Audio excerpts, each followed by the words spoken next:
Hello everyone. तो एक topic अपना रह जा रहा था जिसमें हम लोग डिसीजन मेकिंग वाले पोर्शन को देखेंगे, ठीक है ना। डिसीजन मेकिंग की बात कर ले for CSIR SO ASO exam के लिए। तो आपको करना क्या है इसमें, सबसे बेसिकली देखो, सबसे जो फॉर्मोस्ट थिंग है, आपको ये सोचना होगा कि आपको अपने इमोशन को छोड़ना होगा इसमें। इमोशन को छोड़ने का मतलब क्या हो गया? इमोशन को छोड़ने का मतलब ये हो गया कि जो प्रैक्टिकली आप नॉर्मली एक इंसान करता है ना, वैसा आपको नहीं सोचना होगा, ठीक है ना।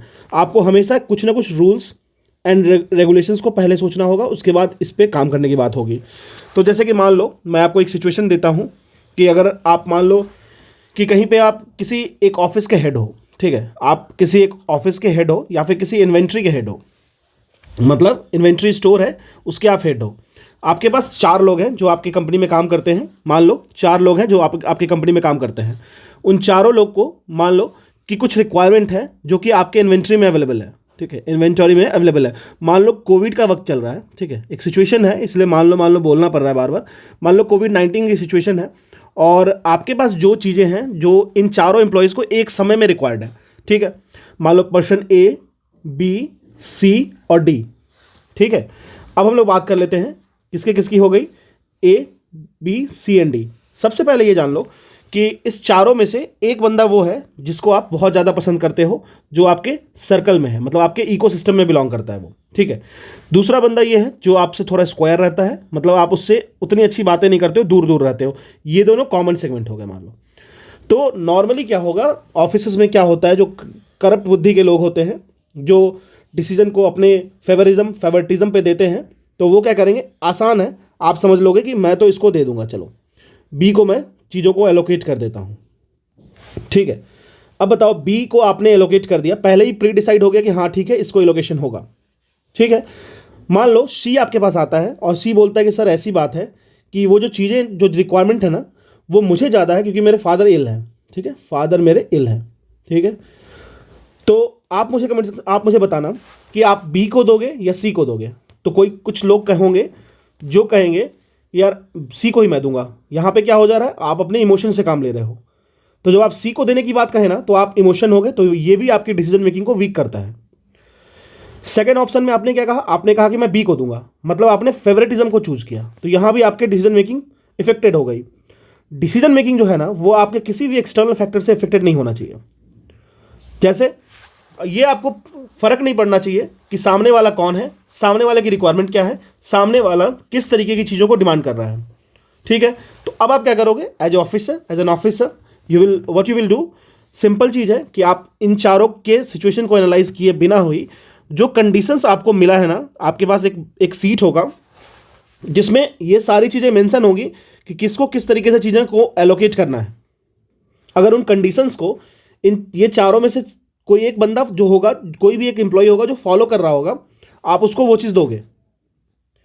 समझ में आ रही है मैं क्या कह रहा हूं, कि आपकी फेवरेटिज्म भी वीक हो गई, किसी की सिचुएशन भी वीक हो गई, ठीक है।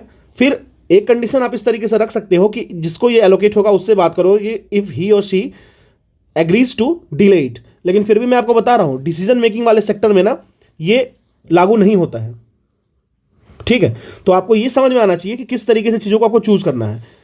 थोड़ा सा ना आपको प्रैक्टिकल अप्रोच को रोकना होगा, थोड़ा सा आपको एक आइडियल अप्रोच लेके चलना होता है ना एथिकल सिचुएशंस में, उस तरीके से लेके चलना होगा। जैसे मान लो कि आपके फैमिली के 4 लोग हैं, वो चारों में को कोविड-19 वो इफेक्टेड है। वो आपके पास 5 ऑक्सीजन सिलेंडर था, आपने 4 निकाल के उन चारों को पकड़ा दिया, ठीक है। इसमें से 2 जो थे एजोम्प्टोटिक थे, मतलब उनको ज़्यादा इफेक्ट नहीं था, फिर भी आपने अपनी फैमिली का ज़्यादा सोचा। लेकिन जब डिसीजन मेकिंग में क्वेश्चन पूछेगा, वैसे रियल लाइफ में भी ऐसे नहीं करना चाहिए, तो नॉर्मली आप क्या करोगे, एक आप अपनी फैमिली को दे सकते हो या मैक्सिमम 2, वो भी एक गलत तरीका है। मतलब जो भी आपके सामने है वो रूल के अकॉर्डिंग आपको चलना होगा। डिसीजन मेकिंग यही है, what, how, when and why वाली जो कंडीशन होती है, वो आपकी जो सिचुएशन होगी वो डिस्टर्ब नहीं होनी चाहिए आपके इमोशन से, और आपके जो भी आप सपोर्ट कर रहे हो, किसी को चाह रहे हो, उस तरीके से इफेक्ट नहीं होनी चाहिए, ठीक है। तो ये बेसिक नॉर्म है डिसीजन मेकिंग का, ठीक है। जैसे आपको एक एग्जांपल देता हूं मैं, ठीक है। सीधी सी बात है, आप मान लो कि कुछ चीज़ें जो हैं वो, जैसे कोविड वो था, डिमोनेटाइजेशन हुआ था, ठीक है। डिमोनेटाइजेशन के वक्त क्या हुआ, आपकी एक बिल्डिंग है, कमर्शियल बिल्डिंग थी, उसके नीचे एक ATM था, ATM मशीन लगी है यहाँ, ठीक है। यहाँ पे गार्ड है और आपकी ये पूरी बिल्डिंग है। तो नॉर्मली आप देखोगे कुछ जगह पे ऐसा होता है, इस एटीएम की जब डिमोनेटाइजेशन हुआ था तो जिसकी ये बिल्डिंग थी उसने अपना पूरा का पूरा अधिकार दिखाना शुरू कर दिया था। जैसे उसके कुछ लोग थे वो लाइन आके लगेंगे, वो पीछे से किसी को भी उठा के आगे की तरफ कर देगा कि आप आके ले सकते हो पैसे। तो ये तो साफ अनएथिकल था। या फिर गार्ड ही फेवर दे रहा है कुछ पैसे लेके। तो डिसीजन मेकिंग में क्या होना चाहिए, तो जो एकदम प्रैक्टिकल चीज़ें हैं, मतलब जैसे क्या होता है, फीफो सिस्टम होता है, फर्स्ट इन फर्स्ट आउट वाला, ठीक है। तो आप ये सिस्टम चलाओगे तो यहाँ पे तो कोई रिलेटिव्स हो गए या फिर कोई आपका फ्रेंड हो गया, उसको आप नहीं कर सकते हो, ठीक है। तो ये चीज़ों आपको ध्यान रखना है। डिसीजन मेकिंग देखो एक ऐसा नहीं है, इसको अलग सेगमेंट में दे दिया है, लेकिन ये कुछ ऐसा नहीं है जो एथिक्स से आपको अलग करता है। थोड़ा सा एथिकल माइंडसेट रखिएगा, क्वेश्चन बन जाएगा, ठीक है। जैसे मान लो एक और एग्जाम्पल देते हैं। मान लो आप अपने बैचमेट से compete कर रहे हो किसी प्रेस्टिजियस एग्जाम के लिए, ठीक है। कोई भी एग्जाम है, या फिर मान लो कि कोई भी एक ओरल प्रेजेंटेशन है, 10 मिनट मिला है आपको उस ओरल प्रेजेंटेशन के लिए, ठीक है। हर एक प्रेजेंटेशन को 10-10 मिनट मिला है।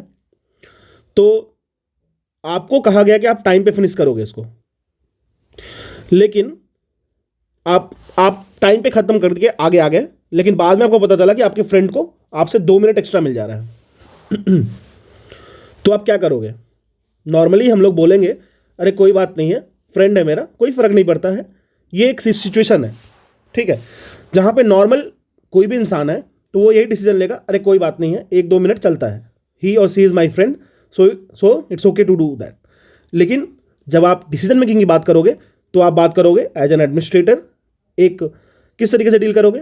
तो सबसे पहली बात आप सोचोगे कि या तो आप एक काम करोगे, बोल दोगे कमिटी को कि आप जो जस्टिफिकेशन दोगे, I will not agree on that, क्योंकि आपने क्या किया, मेरे साथ धोखा किया है। ये पहला एक स्टेटमेंट हो सकता है। सेकंड क्या करोगे, आप जाओगे डाइस पे चढ़ जाओगे, बोलोगे कि I am not satisfied with what you are doing and I am going to withdraw my name. तो आप ये भी कर सकते हो। थर्ड क्या हो सकता है, आप प्रोटेस्ट कर दोगे, लीव कर दोगे, या फिर 4 बंदे बुला के ले आओगे, 4 आदमी को ले आओगे, ठीक है। या फिर लास्ट क्या कर सकते हो, you will file a complain to the chairperson. तो क्या करोगे आप, तो जो कंप्लेन फाइल वाला सिचुएशन है वो करोगे, क्योंकि ये आइडियली एथिकली करेक्ट है, ठीक है। और इसमें एक और ऑप्शन जोड़ लो, कोई बात नहीं, मेरा फ्रेंड है, चलता है 1-2 minute, if you see wins it will not affect me that much. तो ये सिचुएशन आप नहीं कर सकते हो, ठीक है। तो समझो डिसीजन मेकिंग क्या हो रहा है, आपको डिसाइड करना है। इसमें पढ़ना क्या है यार, मुझे समझ नहीं आता है, लेकिन इमोशनल नहीं होना है। इमोशनल चीज़ों को हटाओ और डिसीजन मेकिंग को डिसीजन की तरह देखो, एज एन एडमिनिस्ट्रेटर देखो। समझ रहे होगे मैं क्या कहना चाह रहा हूँ। कोई भी डाउट होगा आप डायरेक्टली पूछ सकते हो। अगर आपको कोई पर्सनल क्वेरी है तो you can directly message me on IASPC simplified Instagram channel. वहाँ पे मैं आपको इंस्टेंट रिप्लाई कर सकता हूँ, ठीक है। थोड़ा बहुत टाइम लग जाएगा लेकिन मैं कर दूंगा। लेकिन मुझे लगता है कि इन चीज़ों में, जैसे बहुतों को देख रहा हूँ कि इसकी PDF होगी, ये कैसे होगा, ये कैसे होगा, तो इसमें परेशान होने की बात नहीं है। डिसीजन मेकिंग बहुत ही ईजी चीज़ होता है, तब तक आसान होगा जब आप इसको अच्छे तरीके से, आराम तरीके से सोचने की कोशिश करोगे, ठीक है। मान लो कि फ्लड आता है आपकी विलेज में। एक और सिचुएशन देता हूँ आपको। आपके गांव में पूरा फ्लड आ रखा है, ठीक है। जैसे मान लो कोसी तो आपको पता होगा, सौरव बिहार, ये तो पता होगा। चलो मैं एक और सौरव बताता हूँ, दामोदर, सौरव बंगाल। तो इसकी वजह से फ्लड आ गई। आप थे मतलब म्यूनिसिपैलिटीज़ में म्यूनिसिपैलिटी ऑफिसर थे आप, ठीक है। तो आपको रिस्पॉन्सिबिलिटी दी गई कि जो बोर्ड्स होते हैं ना, वो आपके देख रेख में रहेंगे, तो वो आपके कंट्रोल में रहेंगे, ठीक है। तो अब आप क्या करोगे, तो अब आपने क्या किया, जो आपकी एरिया थी, 2 एरिया होता है आपका। एक तो होता है ज्यूरिसडिक्शन, जो आप जहाँ पे आप काम करते हो। दूसरा एरिया होता है जो आपके आवास का एरिया होगा, जहाँ पे आप रहते हो। आप क्या किए, बोले अरे ये तो मुझे मिल गया। अब आप भागे भागे कहाँ गए, अपने एरिया में सबसे पहले डिस्ट्रीब्यूट कराने चले गए। आपको मिला था block A, block B, block C, block D, block E, block F। आपका घर था F में, आपको देना था सिक्वेंसली A को पहले, क्योंकि यहाँ पे जो भी फ्लड का वाटर है वो ज़्यादा लेवल पे है। आप रहते हो शहर में, आपका लेवल फ्लडेड तो है लेकिन कम है, लेकिन फिर भी आपने क्या डिसाइड किया, आपने डिसाइड किया I don't care about the situation, I will go for F। तो यहाँ पे आपने क्या किया, आपने रॉन्ग डिसीजन को बनाया, क्योंकि आप इमोशनल हो गए, आपको आपकी फैमिली सामने दिखी, आपके मोहल्ले वाले पहले दिखे, लेकिन आपको करना क्या था? आपको करना कुछ नहीं था, सिंपल सा चीज़ था। आपको पहले ए को चेक करना था, इफ़ दे आर ओके तो आपको बी पे मूव करना था, फिर सी पे, फिर डी पे।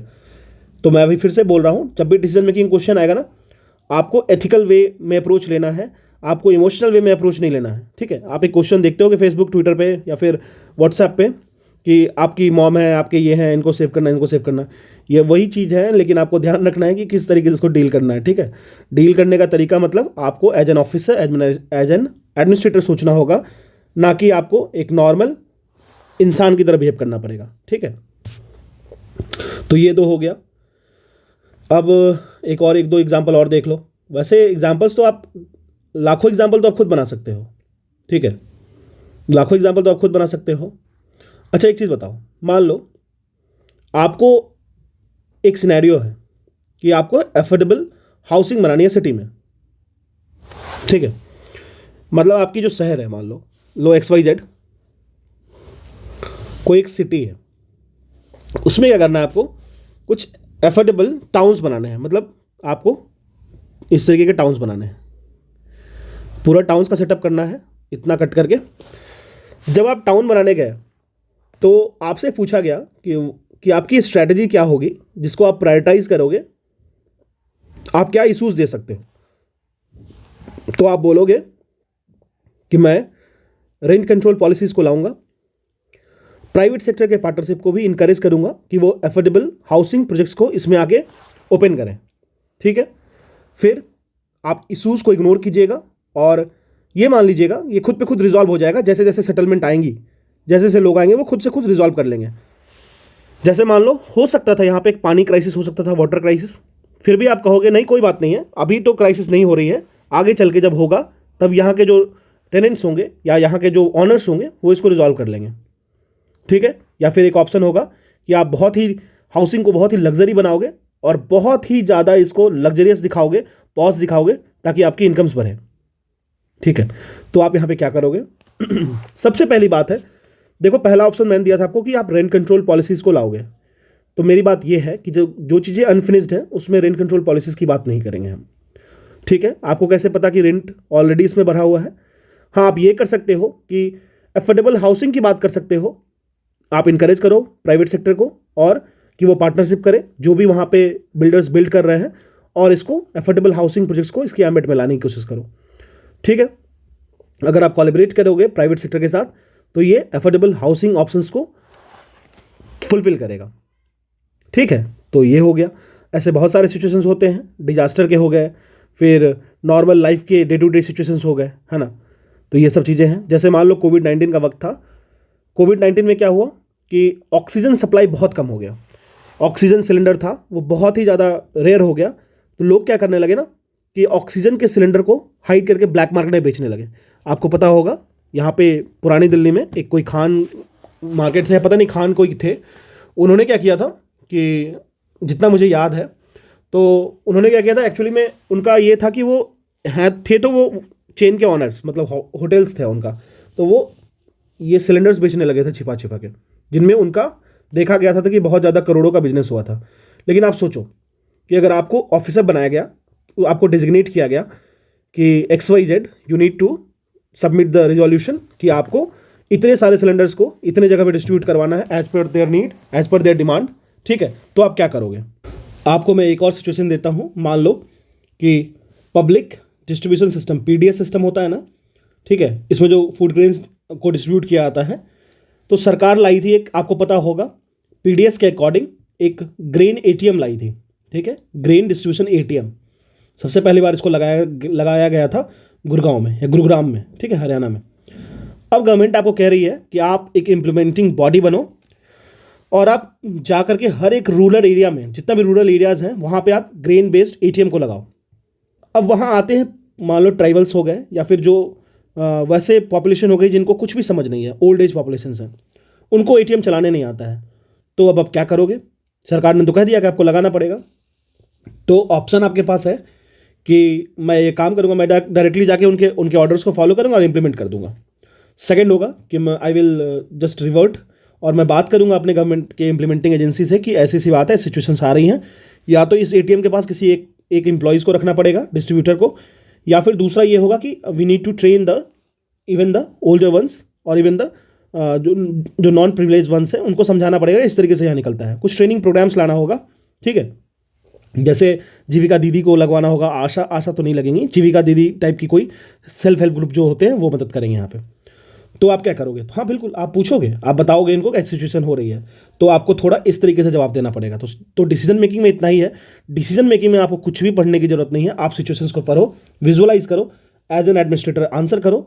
इमोशनल नहीं होना है, ज़्यादा आपको प्रैक्टिकल होना है, रियलिस्टिक, बहुत ज़्यादा कहते हैं ना कि आइडियलिस्टिक नहीं होना है, ठीक है, बहुत आइडियलिस्टिक नहीं होना है, ठीक है। तो आप इसको आंसर दे सकते हो। This is all about decision making portion. If you want anything you can comment in the comment section. जिनकी एडमिट कार्ड का वो रेजोल्यूशन नहीं, मतलब पास नहीं हो पा रहा है, मतलब नॉर्मली जिनका एडमिट कार्ड डाउनलोड नहीं हो पा रहा है, सॉरी, तो वो आप लोग क्या कर लो, थोड़ा वेट कर लो, क्योंकि उनके तरफ से ही ये इश्यूज़ आ रहा है, ठीक है। चलो, थैंक यू।